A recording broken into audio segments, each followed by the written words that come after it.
Hello everyone, this video is the continuation of chapter 2, that is sexual reproduction in flowering plants. This is the third video of this chapter, and in this video I mainly deal with pollination. Before dealing with this pollination part, you guys remember what is pre-fertilization event? It is the event that occurs before the fertilization. It is the event that occurs before the fertilization, and it mainly involves gametogenesis and gamete transfer. It mainly involves gametogenesis and gamete transfer. Gametogenesis is the process of formation of gametes within the gonads. Process of formation of gametes within the gonads. That is nothing but formation of male and female gametes. And gamete transfer means transfer of male gamete towards female gamete for the purpose of fertilization. Transfer of male gamete towards female gamete for the purpose of fertilization. So in last two videos we studied about androecium and gynoecium, while we completed this gametogenesis process. Are you remember three-celled pollen grain? During the formation of this three-celled pollen grain, generative cell undergo mitosis and result into formation of two male gametes. Generative cell undergo mitosis and result into formation of two male gametes. That is nothing but male gamete formation. And while studying the female gametophyte development inside the ovule, out of 8 nuclei, 3 nuclei situated at the micropylar end turns into egg apparatus, which consists of 2 synergid and a egg cell. Egg cell is nothing but female gamete. That is nothing but formation of female gamete. So 2 male gametes and 1 female gamete is formed, which is the end of this gametogenesis, and it is already completed in last two videos. So in this video I mainly deal with this gamete transfer. Angiosperms are the higher plants. They transfer their non-motile male gamete towards female gamete by the process called pollination. So by the process called pollination. Then what is pollination? Pollination is the process of transfer of pollen grains from anther to stigma of a pistil. It's a process of transfer of pollen grain from anther to stigma of a pistil. In this image you observe the pollen grains that produced inside this anther are transferred with the help of some external agent called pollinator on the stigma of a pistil. It's a process of transfer of pollen grains from anther to stigma of a pistil. It's nothing but pollination. Okay, next is different types of pollination. Based on the source of the pollen, there are mainly 3 different types of pollination. They are autogamy, geitonogamy and xenogamy. Autogamy, geitonogamy and xenogamy. Please don't get confused. In your lower class you studied, there are mainly 2 different types of pollination. That is self-pollination and cross-pollination. Here this autogamy and geitonogamy come under self-pollination only, and xenogamy is nothing but cross-pollination. So based on the source of pollen, pollination is 3 different types. They are autogamy, geitonogamy and xenogamy. First deal with autogamy. Auto means same, gamous means marriage. Auto means same, gamous means marriage. It is a type of pollination in which pollen grains are transferred from anther to stigma of same flower. Pollen grains are transferred from anther to stigma of the same flower. Complete autogamy is rare in flower with exposed anther and stigma. Complete autogamy is rare in flower with exposed anther and stigma. Autogamy is favored when the flowers are bisexual. There should be synchronization in the release of pollen and stigma receptivity. Anther and stigma should lie close to each other. And some plant like Viola, Oxalis, Commelina produces two types of flower, that is chasmogamous and clistogamous. Chasmogamous flowers are the flowers similar to flowers of other species with exposed anther and stigma. Clistogamous flowers are the flowers they do not open at all. Flowers do not open at all. These clistogamous flowers are purely autogamous flowers because in which anther and stigma lie close to each other.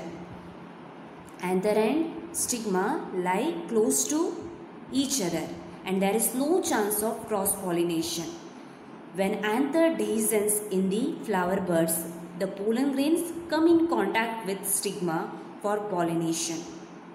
And this clistogamous flowers produces assured seed set even in the absence of pollinators. This clistogamous flowers produces assured seed set even in the absence of pollinators. ಏನಂತೆ ಈ autogamy ಅಂತಂದರೆ transfer of pollen grains from anther to stigma of same flower. ಒಂದೇ ಫ್ಲವರಲ್ಲಿ ಅದರ ಆ್ಯಂಥರಿಂದ ಅದರ ಸ್ಟಿಗ್ಮಾಗೆಯ pollen transfer ಆದರೆ ಅದನ್ನು ನಾವೇನಂತ ಹೇಳ್ತೀವಿ, ಆಟೋಗ್ಯಾಮಿ ಅಂತ ಹೇಳ್ತೀವಿ. ಕಂಪ್ಲೀಟಾಗಿ ಆಟೋಗ್ಯಾಮಿ ಫ್ಲವರಲ್ಲಿ ತುಂಬ ಕಮ್ಮಿ ಅಂತೆ. ಯಾವಾಗ ಪಾಸಿಬಲ್ ಅಂತೆ? ಫ್ಲವರ್ ಫಸ್ಟ್ ಏನಾಗಿರ್ಬೇಕಂತೆ, ಬೈಸೆಕ್ಷುವಲ್ ಅಂದರೆ ಆ್ಯಂಡ್ರೋಷಿಯಮ್ ಮತ್ತು ಗೈನೋಷಿಯಮ್ ಒಂದೇ ಫ್ಲವರಲ್ಲಿ ಇರಬೇಕಂತೆ. ಅಂದರೆ ಸ್ಟೇಮನ್ ಮತ್ತು ಪಿಸ್ಟಿಲ್ ಸೇಮ್ ಫ್ಲವರಲ್ಲಿ ಇರಬೇಕು. ಜೊತೆಗೇನಾಗಬೇಕಂತೆ, ಈ ಆ್ಯಂಥರ್ ಮತ್ತು ಸ್ಟಿಗ್ಮಾ ಹತ್ತತ್ರ ಇರಬೇಕಂತೆ. ನೆಕ್ಸ್ಟ್ ಈ ಪೋಲನ್ ರಿಲೀಸ್ ಆಗುವಂಥ ಟೈಮ್ ಮತ್ತು ಸ್ಟಿಗ್ಮಾ ರಿಸೆಪ್ಟಿವ್ ಆಗುವಂಥ ಟೈಮ್ ಎರಡೂ ಏನಾಗಿರ್ಬೇಕಂತೆ, ಸೇಮ್ ಟೈಮ್ ಆಗಿರಬೇಕಂತೆ. ಅವಾಗ ಮಾತ್ರ ಏನಾಗುತ್ತೆ, ಆಟೋಗ್ಯಾಮಿ ಆಗುತ್ತೆ. ಕೆಲವೊಂದು ಪ್ಲ್ಯಾಂಟ್ ಲೈಕ್ ವಯೋಲಾ, ಆಕ್ಸಾಲಿಸ್, ಕೊಮೆಲಿನಾ ಎರಡು ಟೈಪ್ ಫ್ಲವರ್ಸನ್ನು ಪ್ರೊಡ್ಯೂಸ್ ಮಾಡುತ್ತಂತೆ. ಒಂದು ಚಾಸ್ಮೋಗ್ಯಾಮಸ್ ಫ್ಲವರ್, ಮತ್ತೊಂದು ಯಾವುದಂತೆ, ಕ್ಲಿಸ್ಟೋಗ್ಯಾಮಸ್ ಫ್ಲವರ್. ಚಾಸ್ಮೋಗ್ಯಾಮಸ್ ಫ್ಲವರ್ ಅಂದರೆ ನಾರ್ಮಲ್ ಫ್ಲವರ್, ಅದರಲ್ಲಿ ಏನಿರುತ್ತಂತೆ, ಎಕ್ಸ್ಪೋಸ್ಡ್ ಆ್ಯಂಥರ್ ಮತ್ತು ಸ್ಟಿಗ್ಮಾ ಪ್ರೆಸೆಂಟ್ ಇರುತ್ತೆ. ಕ್ಲಿಸ್ಟೋಗ್ಯಾಮಸ್ ಫ್ಲವರ್, ಆ ಫ್ಲವರ್ ಏನಾಗಲ್ಲ ಅಂತೆ, ಯಾವತ್ತೂ ಓಪನ್ ಆಗಲ್ಲ ಅಂತೆ. ಓಪನ್ ಆಗದೇ ಇರೋದಕ್ಕೋಸ್ಕರ ಈ ಫ್ಲವರ್ ಕಂಪ್ಲೀಟಾಗಿ ಏನಂತೆ, ಆಟೋಗ್ಯಾಮಸ್ ಅಂತೆ. ಪಾಲಿನೇಟರ್ಸ್ ಇಲ್ಲಾದ್ರೇನು ಇದರಲ್ಲಿ ಏನಾಗುತ್ತಂತೆ, ಸೀಡ್ ಸೆಟ್ ಆಗುತ್ತಂತೆ, ಅಂದರೆ ಸೀಡ್ ಪ್ರೊಡಕ್ಷನ್ ಆಗುತ್ತೆ. ಯಾವಾಗ ಆ್ಯಂಥರ್ ಮ್ಯಾಚೂರ್ ಆಗಿ ರಿಲೀಸ್ ಆಗುತ್ತಲ್ವ, ಡೆಹಿಸೆನ್ಸ್ ಆಗಿ, ಅವಾಗ ಆ ಪೋಲನ್ ಗ್ರೇನ್ಸ್ ಏನಾಗುತ್ತಂತೆ, ಸ್ಟಿಗ್ಮಾ ಜೊತೆ ಕಾಂಟ್ಯಾಕ್ಟ್ ಆಗಿ ಪಾಲಿನೇಷನ್ ಆಗುತ್ತಂತೆ. ಯಾವುದರಲ್ಲಿ, ಈ ಕ್ಲಿಸ್ಟೋಗ್ಯಾಮಸ್ ಫ್ಲವರಲ್ಲಿ. ಅರ್ಥ ಆಗ್ತದನಾ ನಿಮಗೆ? ಕ್ಲಿಸ್ಟೋಗ್ಯಾಮಸ್ ಫ್ಲವರ್ ಏನಿದೆ ಅಲ್ವಾ, ಕಂಪ್ಲೀಟಾಗಿ ಆಟೋಗ್ಯಾಮಸ್ ಫ್ಲವರ್, ಯಾಕಂದರೆ ಆ ಫ್ಲವರ್ ಯಾವತ್ತೂ ಓಪನ್ ಆಗಲ್ಲ. ಹಾಗಂತ ಈ ಚಾಸ್ಮೋಗ್ಯಾಮಸ್ ಫ್ಲವರ್ ಆಟೋಗ್ಯಾಮಸ್ಸೂ ಆಗ್ಬೋದು, ಕೆಲವೊಂದು ಸತಿ ಬೇರೆ ಯಾವುದಾದ್ರೂ ತೋರಿಸ್ಬೋದು, ಯಾಕಂದರೆ ಅದರಲ್ಲಿ ಎಕ್ಸ್ಪೋಸ್ಡ್ ಏನಿರುತ್ತೆ, ಆ್ಯಂಥರ್ ಮತ್ತು ಸ್ಟಿಗ್ಮಾ ಇರುತ್ತೆ. Okay, second type, that is geitonogamy. Geitono means neighbour, gamos means marriage. It is a type of pollination in which pollen grains are transferred from anther to stigma of another flower of the same plant. Transfer of pollen grains from anther to stigma of another flower of the same plant. It is functionally cross-pollination because it involves pollinating agent, but genetically it is autogamy only. Genetically it is autogamy or self-pollination because pollen grains are come from same plant. So geitonogamy is functionally cross-pollination and genetically self-pollination. Last is genogamy. Geno means stranger, gamus means marriage. Geno means stranger, gamus means marriage. So it is a type of pollination in which pollen grains are transferred from anther to stigma of different plant. Anther to stigma of the different plant. So here both functionally and genetically it is cross pollination because it brings genetically different type of pollen grain to the stigma. It brings a genetically different type of pollen grain to the stigma. Okay, ಗೈಟೆನೋಗ್ಯಾಮಿಯಲ್ಲಿ ಏನಾಗುತ್ತಂತೆ pollen grains ಒಂದು ಫ್ಲವರಿಂದ ಮತ್ತೊಂದು ಫ್ಲವರಿಗೆ transfer ಆಗುತ್ತಂತೆ. But ಆ ಎರಡು flower ಒಂದೇ ಪ್ಲ್ಯಾಂಟಿಂದು, same ಪ್ಲ್ಯಾಂಟಿಂದು neighbour flower ಜೊತೆ ಆಗೋದಕ್ಕೋಸ್ಕರ ಅದು ಯಾವುದಂತೆ ಗೈಟೆನೋಗ್ಯಾಮಿ. ಫಂಕ್ಷನಲ್ಲಿ ಅದೇನಂತೆ ಕ್ರಾಸ್ ಪಾಲಿನೇಷನ್. ಯಾಕಂದರೆ ಒಂದು ಫ್ಲವರಿಂದ ಮತ್ತೊಂದು ಫ್ಲವರಿಗೆ ಪೋಲನ್ ಟ್ರಾನ್ಸ್ಫರ್ ಮಾಡಬೇಕಾದ್ರೆ ಪಾಲಿನೇಟಿಂಗ್ ಏಜೆಂಟ್ ಬೇಕು. ಆಯಿತಾ? ಸೇಮ್ ಪ್ಲ್ಯಾಂಟಿನ ಫ್ಲವರ್ ಆಗಿರೋದಕ್ಕೋಸ್ಕರ ಎರಡೂ ಅದೇನಂತೆ ಸೆಲ್ಫ್ ಪಾಲಿನೇಷನ್ ಅಂತೆ, ಯಾವುದ್ರ ಥ್ರೂ ಜೆನೆಟಿಕಲಿ. ಬಟ್ ಜಿನೋಗ್ಯಾಮಿಯಲ್ಲಿ ಏನಂತೆ genetically different pollen grain transfer ಆಗುತ್ತಂತೆ. ಯಾಕಂದರೆ ಇಲ್ಲಿ pollination between two different plant, ಎರಡು ಪ್ಲ್ಯಾಂಟಿನ ಮಧ್ಯೆ ಪಾಲಿನೇಷನ್ ಆಗುತ್ತೆ. ಸೊ ಪೋಲನ್ ಗ್ರೇನೇ ಒಂದು ಪ್ಲ್ಯಾಂಟಿಂದು ಮತ್ತು ಸ್ಟಿಗ್ಮಾ ಇನ್ನೊಂದು ಪ್ಲ್ಯಾಂಟಿಂದು. ಅದಕ್ಕೋಸ್ಕರ ಅದು ಏನಂತ ಹೇಳ್ತೀವಿ, ಫಂಕ್ಷನಲಿ ಮತ್ತು ಜೆನೆಟಿಕಲಿ ಕ್ರಾಸ್ ಪಾಲಿನೇಷನ್ ಅಂತೆ. So mainly 3 different types of pollination, which are they? Autogamy, geitonogamy and xenogamy. Autogamy, transfer of pollen grains from anther to stigma of same flower. Geitonogamy, transfer of pollen grains from anther to stigma of another flower of the same plant. Xenogamy, transfer of pollen grains from anther to stigma of a different plant. Same plant, another flower of the same plant, different plant. Okay, next autogamy, functionally and genetically self-pollination. Geitonogamy, functionally cross-pollination, genetically self-pollination. Xenogamy, functionally and genetically it is a cross-pollination.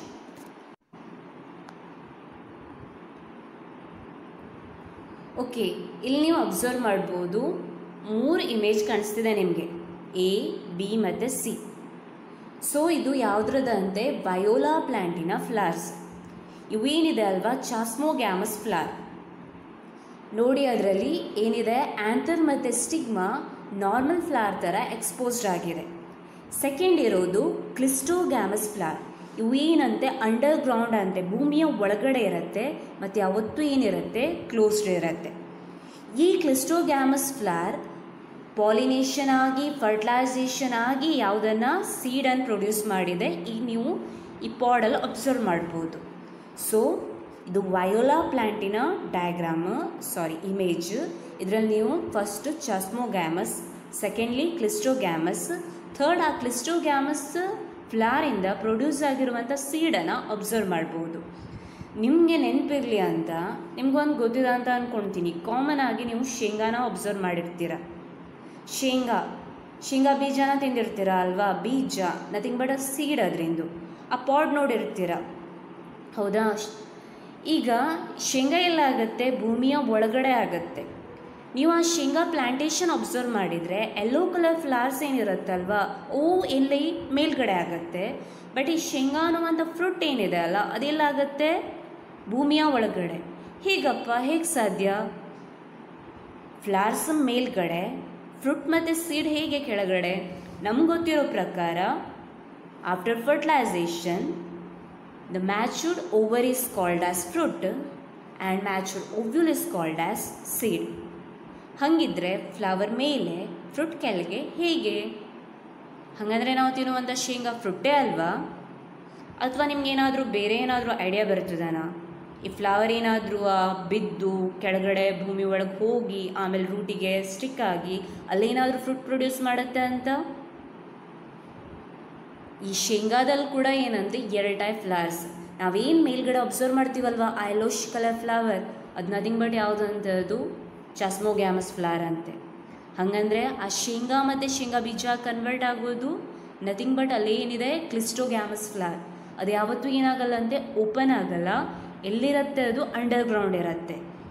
ಆ ಫ್ಲವರೆಯ pollinate ಆಗಿ fertilisation ಆಗಿ ಏನಾಗಿ convert ಆಗುತ್ತೆ, ಆ ಶೇಂಗಾದ ಪಾಡ್ ಮತ್ತು ಆ ಶೇಂಗಾ ಬೀಜ ಕನ್ವರ್ಟ್ ಆಗುತ್ತೆ.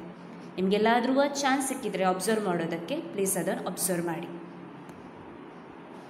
Next agents of pollination. So next coming to agents of pollination. Pollination is carried out by some external agents. They are called as pollinators. Pollination is carried out by some external agents. They are called as pollinator. That is nothing but transfer of pollen grains from anther to stigma is carried out by some external agents. They are called as pollinators. There are mainly two types of pollinating agents. They are abiotic and biotic. Abiotic, A means without, bio means life.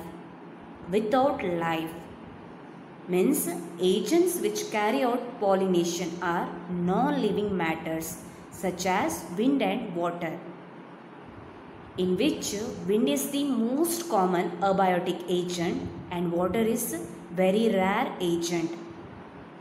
The pollination by wind is called as anemophily and pollination by water is called as hydrophily. Pollination by wind is called as anemophily. Pollination by water is called as hydrophily. Wind and water pollinated flowers are not very colorful. They do not produce any nectar or fragrance. So, the pollination by wind is called as anemophily. The pollination by water is called as hydrophily. Secondly, biotic agent. Bio means life. Agents which carry out pollination are living beings such as animals, birds, reptiles, insects, etc. Pollination by animal is called as zoophily. Pollination by insect is called as entomophily. Pollination by birds are called as ornithophily. Pollination by snails are called as malacophily. Pollination by ants are called as myrmecophily. Pollination by bats are called as chiropterophily. What is pollination by birds? It is ornithophily. Pollination by insect, entomophily. Pollination by animals, zoophily. Pollination by bats, chiropterophily. Pollination by ants, myrmecophily. Pollination by snails, malacophily. Okay, next ಏನಂತೆ ಯಾವುದಾದ್ರೂ external agent ಪಾಲಿನೇಷನನ್ನು carry out ಮಾಡಿದರೆ ಅದನ್ನು ನಾವು pollinators ಅಂತ ಹೇಳ್ತೀವಿ. ಎರಡು type ಅಂತೆ ಅದರಲ್ಲಿ, ಒಂದು ಅಬಯೋಟಿಕ್ ಅಂತೆ ಮತ್ತೊಂದು ಬಯೋಟಿಕ್. ಅಂದರೆ ವಿತೌಟ್, ಬಯೋ ಅಂದರೆ ಲೈಫ್, ಜೀವ ಇಲ್ಲದೇ ಇರುವಂಥ ನಿರ್ಜೀವ ವಸ್ತುವಿನಿಂದ ಏನಾದರೂ ಪೋಲನ್ ಗ್ರೇನ್ಸ್ ಟ್ರಾನ್ಸ್ಫರ್ ಆಯಿತು ಸ್ಟಿಗ್ಮಾದ ಮೇಲೆ ಅಂತಂದರೆ ಅದನ್ನು ನಾವು ಅಬಯೋಟಿಕ್ ಅಂತ ಹೇಳ್ತೀವಿ ಏಜೆಂಟ್. ಅವು ಮೇನ್ಲಿ ಯಾವುದಂತೆ ಗಾಳಿ ಮತ್ತು ನೀರಂತೆ, ಏರ್ ಆ್ಯಂಡ್ ವಾಟರ್. ಸೊ ಈ ಗಾಳಿಯಿಂದ ಆಗುವಂಥ ಪಾಲಿನೇಷನ್ ಏನಿದೆ ಅಲ್ವಾ, ಅದು ಏನಂತೆ ಕಾಮನ್ ಅಂತೆ ಕಂಪೇರ್ಡ್ ಟು ವಾಟರ್ ಅಂತ ಹೇಳ್ತೀವಿ. ಈ ಗಾಳಿ ಮತ್ತು ವಾಟ್ರಿಂದ ಏನು ಪಾಲಿನೇಷನ್ ಆಗುತ್ತೆ, ಆ ಫ್ಲವರ್ಸ್ ಏನಂತೆ ಬ್ರೈಟಾಗಿ ಕಲರ್ಫುಲ್ ಆಗಿರಲ್ಲ ಅಂತೆ, ಜೊತೆಗೆ ಸ್ಟ್ರಾಂಗ್ ಫ್ರೇಗ್ನೆನ್ಸು ಇರಲ್ಲ ಅಂತೆ, ನೆಕ್ಟರ್ಸನ್ನು ಪ್ರೊಡ್ಯೂಸ್ ಮಾಡಲ್ಲ ಅಂತೆ. ಯಾಕಂದರೆ ಅವಕ್ಕೆ ಯಾರನ್ನು ಅಟ್ರ್ಯಾಕ್ಟ್ ಮಾಡೋ ಅವಶ್ಯಕತೆ ಇಲ್ಲ, ಗಾಳಿ ಮತ್ತು ನೀರನ್ನು ಅಟ್ರ್ಯಾಕ್ಟ್ ಮಾಡುವಂಥ ಅವಶ್ಯಕತೆ ಇಲ್ಲ, ಯಾಕಂದರೆ ಅವು ನಿರ್ಜೀವ, ಅಬಯೋಟಿಕ್.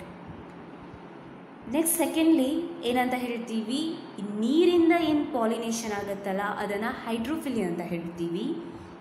ಆಮೇಲೆ ಏರಿಂದ ಆದರೆ ಅದನ್ನು ನಾವೇನಂತ ಕರಿತೀವಿ, ಎನಿಮೋಫಿಲಿ ಅಂತ ಕರಿತೀವಿ. ಸೆಕೆಂಡ್ ಇರೋದು ಬಯೋಟಿಕ್ ಏಜೆಂಟ್. ಬಯೋ ಅಂದರೆ ಲೈಫ್, ಜೀವ. ಸೊ ಜೀವ ಇರುವಂಥ ವಸ್ತುವಿನಿಂದ ಏನಾದರೂ ಪಾಲಿನೇಷನ್ ಆದರೆ ಅದನ್ನು ನಾವೇನಂತ ಕರಿತೀವಿ, ಬಯೋಟಿಕ್ ಪಾಲಿನೇಷನ್. ಸೊ ಇಲ್ಲಿ ಯಾವುದರಿಂದ ಆ್ಯನಿಮಲ್ಸಿಂದ ಆದರೆ ಜೂಫಿಲಿ ಅಂತ ಕರಿತೀವಿ, ಇನ್ಸೆಕ್ಟಿಂದ ಆದರೆ ಎಂಡಮೋಫಿಲಿ, ಬರ್ಡ್ಸಿಂದ ಆದರೆ ಆರ್ನಿಟೋ, ಸ್ನೇಲ್ಸಿಂದ ಆದರೆ ಮೆಲಕೋ, ಆ್ಯಂಟಿಂದ ಆದರೆ ಮೈರ್ಮೆಕೋ, ಬ್ಯಾಟ್ಸಿಂದ ಆದರೆ ಕ್ಯಾರಪ್ಟೆರೋಫಿಲಿ ಅಂತ ಕರಿತೀವಿ. ನಮ್ಮ ಮಕ್ಕಳು ಕನ್ಫ್ಯೂಷನ್ ಮಾಡ್ಕೊಬೇಡಿ, ಎನಿಮೋಫಿಲಿ ಅಂದ ತಕ್ಷಣ ಎನಿಮಲ್, ಸೊ ಎನಿಮಲಿಂದ ಆಗೋದು ಎನಿಮೋಫಿಲಿ, ಆ ರೀತಿ ಕನ್ಫ್ಯೂಷನ್ ಮಾಡ್ಕೊಳಕ್ಕೆ ಹೋಗಬೇಡಿ. ಎನಿಮಲಿಂದ ಆಗುವಂಥ ಪಾಲಿನೇಷನಿಗೆ ನಾವೇನಂತ ಹೇಳ್ತೀವಿ, ಜೂಫಿಲಿ ಅಂತ ಹೇಳ್ತೀವಿ. ಎನಿಮೋಫಿಲಿ ಅಂತಂದರೆ wind pollination. Okay, next the pollination by wind, that is called as anemophily. Wind is the most common abiotic agent. Wind is the most common abiotic agent. Characters of this anemophilous flower. Anemophilous flower is nothing but flower which pollinate by wind. So flowers produce large number of pollens. Pollen grains are light and non-sticky so that they can easily transported in a wind current. Stamens are well exposed for easy dispersion of pollens into the wind current. Stigma is large, feathery to trap the airborne pollen grains.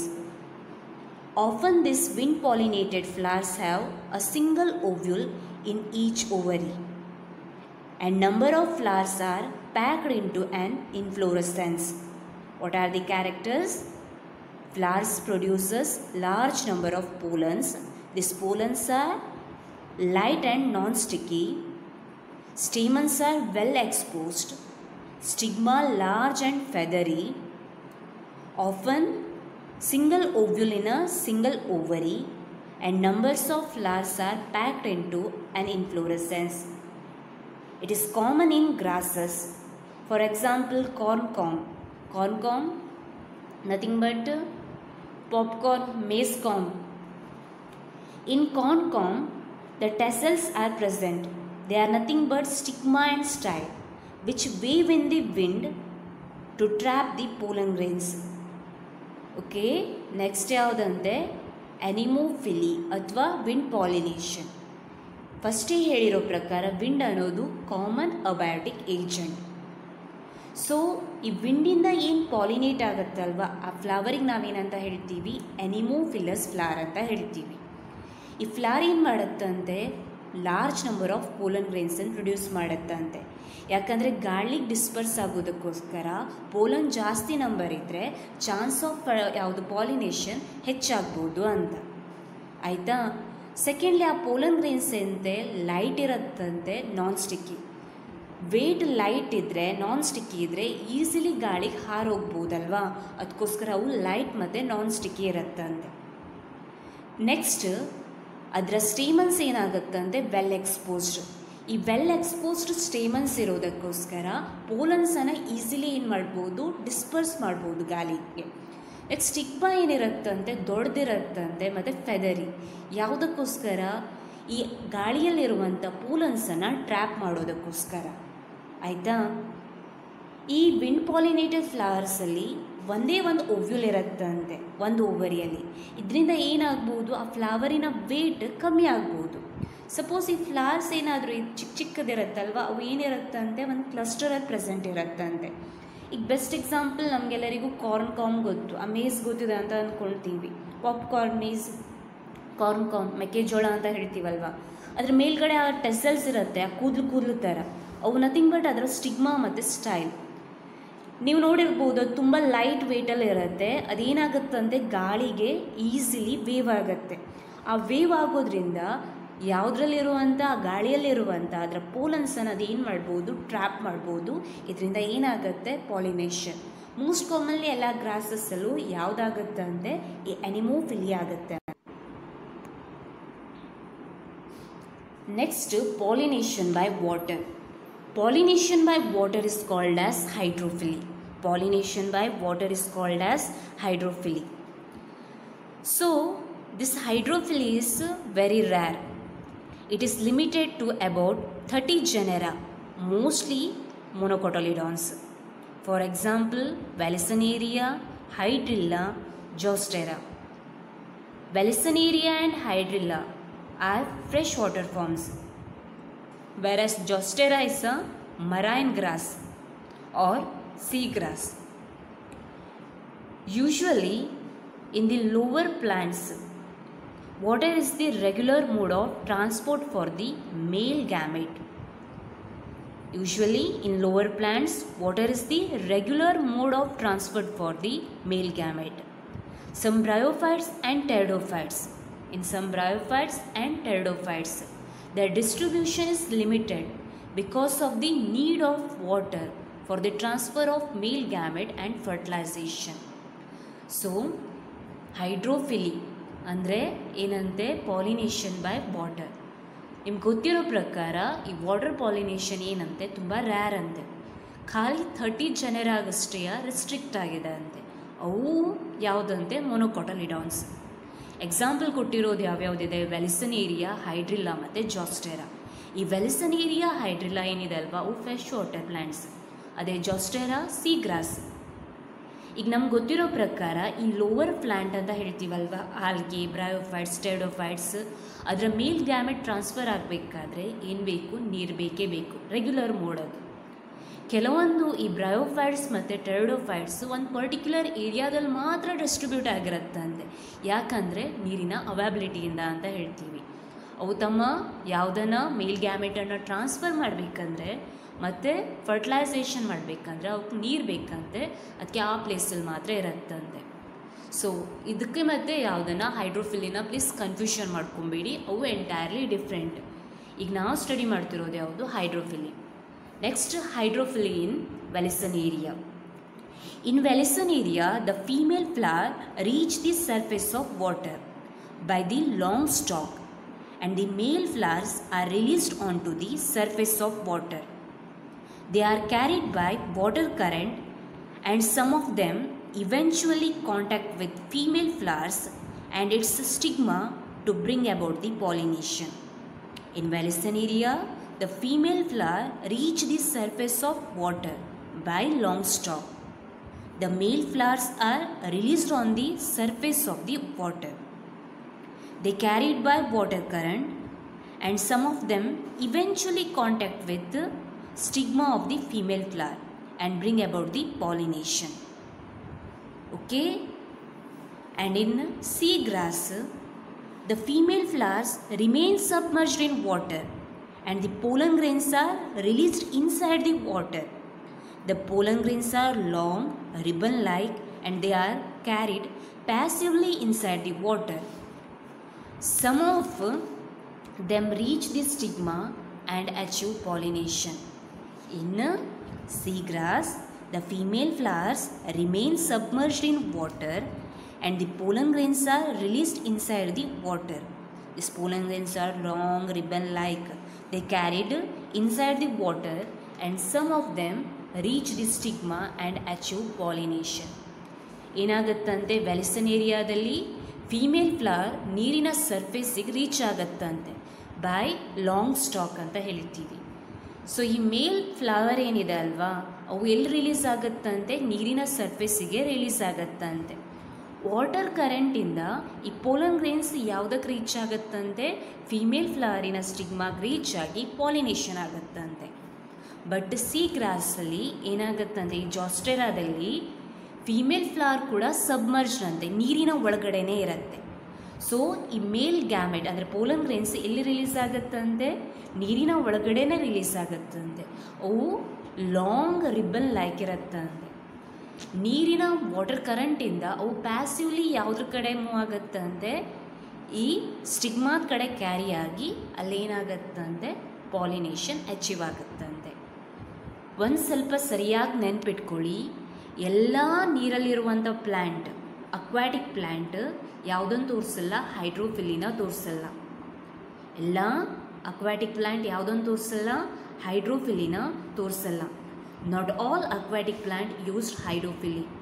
In most of the aquatic plants, for example water hyacinth, nothing but eichhornia, water lily, etc., the flowers emerges above the level of water for the entomophily and anemophily. For entomophily and anemophily.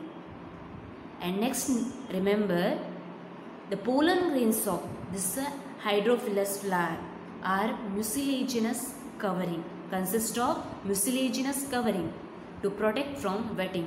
They are covered by mucilaginous coating to protect from wetting.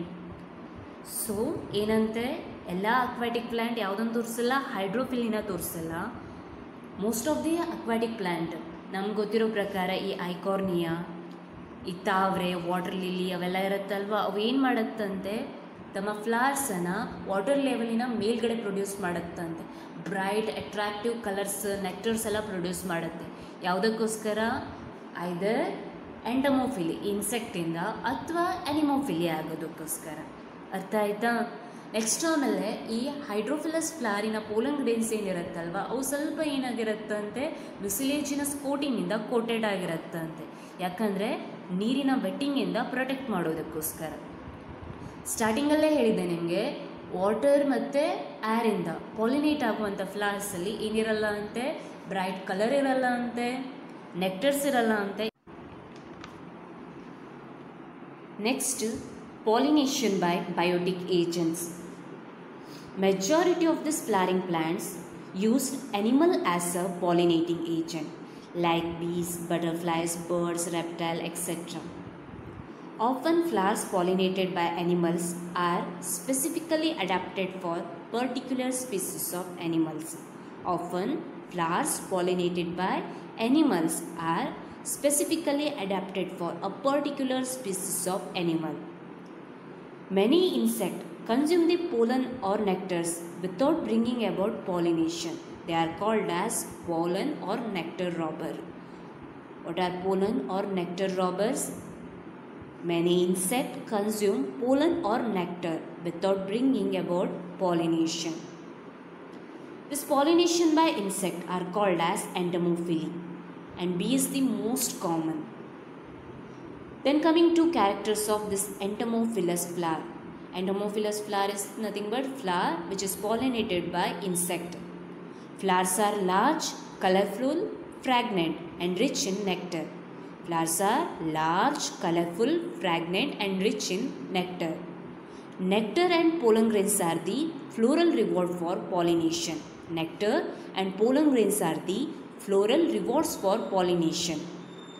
Suppose flowers are very small, they form inflorescence to make them visible. Suppose flowers are very small, they form inflorescence to make them visible. The flowers pollinated by flies and beetles secretes foul odor to attract these animals. The flowers pollinated by flies and beetles secrete the foul odor to attract these animals. Nextly, usually these night blooming flowers are highly scented and white in color. Usually the night blooming flowers are highly scented and white in color. Why? Because in them color is no use. To attract these animals, this flower produces strong fragrance. To attract these animals, these flowers produce a strong fragrance. Best example, jasmine. Next, the pollen grains are generally sticky. When the animal come in contact with anther, its body get coated with pollen grain. When it come in contact with stigma, it result in pollination. So pollen grains are generally sticky. When animal come in contact with anther, its body get coating of pollen grain. When it come in contact with the stigma, it result in pollination. Some plants provide safe places as floral rewards to lay egg. Some plants provide a safe places as floral reward to lay egg. For example, flowers of Amorphophallus and Yucca plant, etc. Amorphophallus, it has the tallest flower of 6 feet. It has the tallest flower of 6 feet. Next, in yucca moth and yucca plant relation. Yucca plant produces night bloomed egg-shaped white flowers with strong fragrance, in which stigma is protrude from beyond the anther, so self-pollination is not possible. In yucca plant, night blooming egg-shaped white flowers with strong fragrance and stigma is protrude beyond the anther, so self-pollination is not possible. This yucca moth, female yucca moth, active at night. It visits the flowers and collects the load of pollen as a sort of ball and carry that load to another flower where it visits the ovary and make the holes in the wall of ovary. Close to the ovule, it make the hole and deposit the its egg. Usually it deposits a single egg and then goes to the top of the stigma and deposit the ball of pollen grain by pressing into stigmatic depression. This achieves the cross-pollination. The ovules and the larva develop simultaneously. Some ovules act as a food for this growing larva. So, in this yucca moth and yucca plant cannot complete their life cycle without each other. They are symbiotically associated or mutually associated. Okay, secondly ಏನಂತೆ pollination by living agent ಅಥವಾ ಆ್ಯನಿಮಲ್ಸಿಂದ ಅಂತೆ. ಮೆಜಾರಿಟಿಯಾಗಿ flowering plants ಈ ಆ್ಯನಿಮಲ್ಸಿಂದ ಏನಾಗುತ್ತಂತೆ, pollinate ಆಗುತ್ತಂತೆ. ಯಾವ್ಯಾವುದಂತೆ, ಬೀಸ್ ಅಂತೆ, butterflies ಅಂತೆ, flies ಅಂತೆ, birds, reptiles ಎಲ್ಲ ಅಲ್ಲಿದೆ, ನೀವು ನೋಡ್ಕೊಳ್ಬೋದು. ಸರಿ ನೆನ್ಪಿಟ್ಕೊಳ್ಳಿ, ಕೆಲವೊಂದು ಏನು ಮಾಡುತ್ತಂತೆ ಇನ್ಸೆಕ್ಟ್ ಪಾಲಿನೇಷನನ್ನು ಕ್ಯಾರಿ ಔಟ್ ಮಾಡ್ದೆಯ ನೆಕ್ಟರ್ ಮತ್ತು ಪೋಲನ್ಸನ್ನು ಏನು ಮಾಡುತ್ತಂತೆ ಕನ್ಸ್ಯೂಮ್ ಮಾಡುತ್ತಂತೆ. ಅವನ್ನು ನಾವು pollen robbers or nectar robbers ಅಂತ ಹೇಳ್ತೀವಿ. 1 ಮಾರ್ಕ್ಸಿನ ಕ್ವಶನ್ ಅದು, pollen or nectar robbers. Next, ಈ ಆ್ಯನಿಮಲ್ಸಿಂದ ಏನು ಪಾಲಿನೇಟ್ ಆಗುತ್ತಲ್ವ ಆ ಫ್ಲವರ್ಸ್ ಸ್ಪೆಸಿಫಿಕಲಿ ಅಡಾಪ್ಟ್ ಆಗಿರುತ್ತಂತೆ ಪರ್ಟಿಕ್ಯುಲರ್ ಸ್ಪೀಸಸ್ ಆಫ್ ಆ್ಯನಿಮಲ್. ಒಂದು ಫ್ಲವರಿಗೆ ಪರ್ಟಿಕ್ಯುಲರ್ ಸ್ಪೀಸಸ್ ಆಫ್ ಆ್ಯನಿಮಲ್ ಏನು ಪಾಲಿನೇಟ್ ಮಾಡುವಂಥ ಅಬಿಲಿಟಿ ಇರುತ್ತಂತೆ. ನೆಕ್ಸ್ಟ್, ಇನ್ಸೆಕ್ಟಿಂದ ಏನು ಪಾಲಿನೇಷನ್ ಆಗುತ್ತಲ್ವ ಅದನ್ನು ನಾವು ಎಂಟಮೋಫಿಲಿ ಅಂತ ಹೇಳ್ತೀವಿ. ಅದರಲ್ಲಿ ಮೋಸ್ಟ್ ಕಾಮನ್ ಯಾವುದಂತೆ ಬೀಯಿಂದ ಪಾಲಿನೇಟ್ ಆಗೋದಂತೆ. ಈ ಎಂಟಮೋಫಿಲಸ್ ಫ್ಲವರ್ಸಿಗೆ ಕೆಲವೊಂದು ಕ್ಯಾರೆಕ್ಟರ್ಸ್ ಇದೆ ಅಂತೆ. ಫಸ್ಟ್ ಏನಾಗಿರಬೇಕು, ಫ್ಲವರ್ಸ್ ಲಾರ್ಜ್ ಆಗಿರಬೇಕು, ಆಯಿತಾ, ಕಲರ್ಫುಲ್ ಆಗಿರಬೇಕು, ಫ್ರ್ಯಾಗ್ನೆಂಟ್ ಆಗಿರಬೇಕು, ನೆಕ್ಟರ್ಸನ್ನು ಪ್ರೊಡ್ಯೂಸ್ ಮಾಡಬೇಕು. ಯಾಕಿರ್ಬೋದು, ಯಾಕಂದರೆ ಇನ್ಸೆಕ್ಟನ್ನು ಅಟ್ರ್ಯಾಕ್ಟ್ ಮಾಡೋದಕ್ಕೆ. ಈ ಪೋಲನ್ ಮತ್ತು ನೆಕ್ಟರ್ ಏನಿದೆ ಅಲ್ವಾ, ಫ್ಲೋರಲ್ ರಿವಾರ್ಡ್ ಅಂತೆ. ನೆಕ್ಸ್ಟ್, ಸೆಕೆಂಡ್ಲಿ ಏನಂತ ಹೇಳ್ತೀವಿ, ಈ ಫ್ಲವರ್ಸ್ ಏನಾದರೂ ಚಿಕ್ಕದಾಗಿದ್ದರೆ ಅವು ಏನಾಗುತ್ತಂತೆ ಕ್ಲಸ್ಟರಲ್ಲಿ ಇನ್ಫ್ಲೋರೆಸೆನ್ಸಲ್ ಫಾರ್ಮೇಷನ್ ಆಗುತ್ತಂತೆ. ಯಾಕಂದರೆ ತಮ್ಮನ್ನು ತಾನು ಗುರುತಿಸ್ಕೊಳ್ಳೋದಕ್ಕೆ, ಆ ಇನ್ಸೆಕ್ಟಿಗೆ ಅಟ್ರ್ಯಾಕ್ಟ್ ಮಾಡೋದಕ್ಕೋಸ್ಕರ. ನೆಕ್ಸ್ಟ್, ಸಪೋಸ್ ಫ್ಲೈಸಿಂದ ಮತ್ತು ಬೀಟಲ್ಸಿಂದ ಏನಾದರೂ ಫ್ಲವರ್ ಪಾಲಿನೇಟ್ ಆಗುತ್ತೆ ಅಂದರೆ ಅವು ಏನು ಮಾಡುತ್ತಂತೆ ಒಂದು ಫೌಲಿ ಆರ್ಡರನ್ನು ಪ್ರೊಡ್ಯೂಸ್ ಮಾಡುತ್ತಂತೆ, ಆಯಿತಾ. ನೆಕ್ಸ್ಟ್, ಯೂಶ್ವಲಿ ನೀವು ಅಬ್ಸರ್ವ್ ಮಾಡಿರ್ತೀರಾ, ನೈಟ್ ಬ್ಲೂಮಿಂಗ್ ಫ್ಲವರ್ಸ್ ಏನಿರುತ್ತಲ್ವ, ರಾತ್ರಿ ಓಪನ್ ಆಗುವಂಥ ಫ್ಲವರ್ಸ್, ಈ ಮಲ್ಲಿಗೆ ಎಲ್ಲ ನೋಡಿರ್ತೀರಾ ಅಂತ ಅಂದ್ಕೊಳ್ತೀನಿ. ಅದಕ್ಕೇನಿರುತ್ತೆ, ಸ್ಟ್ರಾಂಗ್ ಫ್ರೇಗ್ನೆನ್ಸ್ ಇರುತ್ತೆ, ವೈಟ್ ಕಲರಲ್ಲಿ ಪ್ರೆಸೆಂಟ್ ಇರುತ್ತೆ. ಯಾಕಂದರೆ ನೈಟ್ ಟೈಮಲ್ಲಿ ಕಲರ್ ಏನು ಯೂಸಿಗೆ ಬರಲ್ಲ, ಅದಕ್ಕೆ ಈ ಫ್ಲವರ್ಸ್ ಏನು ಮಾಡುತ್ತಂತೆ ಸ್ಟ್ರಾಂಗ್ ಫ್ರೇಗ್ನೆನ್ಸನ್ನು ಪ್ರೊಡ್ಯೂಸ್ ಮಾಡುತ್ತಂತೆ. ಜನರಲಿ ಇನ್ಸೆಕ್ಟಿಂದ ಪಾಲಿನೇಟ್ ಆಗುವಂಥ ಫ್ಲವರ್ಸಿನ ಪೋಲನ್ ಗ್ರೇನ್ ಸ್ಟಿಕ್ಕಿ ಇರುತ್ತಂತೆ. ಯಾವುದಾದ್ರೂ ಇನ್ಸೆಕ್ಟ್ ಫ್ಲವರಿನ ಆಂತರಿಕ್ ಟಚ್ ಆಯಿತು ಅಂತಂದರೆ ಅದ್ರ ಬಾಡಿ ಮೇಲೆ ಪೋಲನ್ ಗ್ರೇನ್ಸ್ ಏನಾಗುತ್ತೆ ಕೋಟ್ ಆಗುತ್ತೆ. ಇನ್ನೊಂದು ಫ್ಲವರಿಗೆ ಹಾಡಿದ ತಕ್ಷಣ ಅದು ಸ್ಟಿಗ್ಮಾದ ಮೇಲೆ ಆ ಪೋಲನ್ಸನ್ನು ಡಸ್ಟ್ ಮಾಡುತ್ತೆ. ಸೊ ಇದರಿಂದ ಪಾಲಿನೇಷನ್ ಕ್ಯಾರಿ ಔಟ್ ಆಗುತ್ತಂತೆ. ಜೊತೆಗೇನಂತ ಹೇಳ್ತೀವಿ, ಕೆಲವೊಂದು ಫ್ಲವರ್ಸ್ ತಮ್ಮ ಫ್ಲವರಿನ ಒಳಗಡೆ ಆ್ಯನಿಮಲ್ಸಿಗೆ ಎಗ್ಗನ್ನು ಲೇ ಮಾಡೋದಕ್ಕೆ ಪರ್ಮಿಷನ್ ಕೊಡುತ್ತಂತೆ. ಆ್ಯಸ್ ಅ ಫ್ಲೋರಲ್ ರಿವಾರ್ಡ್ ಅಂತ ಹೇಳ್ತೀವಿ. ಪಾಲಿನೇಷನಿನ ರಿವಾರ್ಡ್ ಆಗಿ ತನ್ನ ಫ್ಲವರಿನ ಒಳಗಡೆ ಮೊಟ್ಟೆನ ಇಡೋದಕ್ಕೆ ತನ್ನ ಓವ್ಯೂಲನ್ನು ಆ್ಯಸ್ ಅ ಫುಡ್ ಆಗಿ ಕೊಡುತ್ತಂತೆ. ಯಾವುದನ್ನು ಮಾಡೋದಕ್ಕೋಸ್ಕರ, ಪಾಲಿನೇಷನ್. ಅದಕ್ಕೆ ಎಕ್ಸಾಂಪಲ್ ಎಮರ್ಫೋಫ್ಯಾಲಸ್ ಮತ್ತು ಯುಕಾ ಪ್ಲ್ಯಾಂಟ್. ಈ ಎಮರ್ಫೋಫ್ಯಾಲಸಲ್ಲಿ ಟಾಲೆಸ್ಟ್ ಫ್ಲವರ್ ಅಂದರೆ ಎಷ್ಟು 6 ಫೀಟಿನ ಟಾಲೆಸ್ಟ್ ಫ್ಲವರ್ ಪ್ರೊಡ್ಯೂಸ್ ಆಗುತ್ತೆ.